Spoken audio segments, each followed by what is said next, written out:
يقول أبو القاسم الشابي: يا صميم الحياة إني وحيد مدلج تائه فأين شروقك؟ يا صميم الحياة إني فؤاد ضائع ظامئ فأين رحيقك؟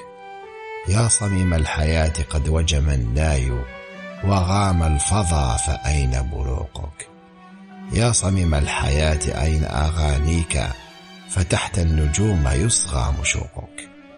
كنت في فجرك الموشح بالأحلام عطرا يرف فوق ورودك، حالما ينهل الضياء ويصغي لك في نشوة بوحي نشيدك.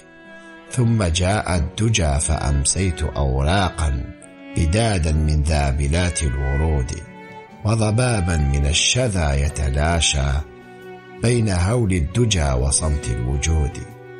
كنت في فجرك المغلف بالسحر فضاء من النشيد الهادي، وسحابا من الرؤى يتهادى في ضمير الأزال والأبادي، وضياء يعانق العالم الرحبة ويسري في كل خاف وبادي. وانقضى الفجر فانحدرت من الأفق ترابا إلى صميم الوادي.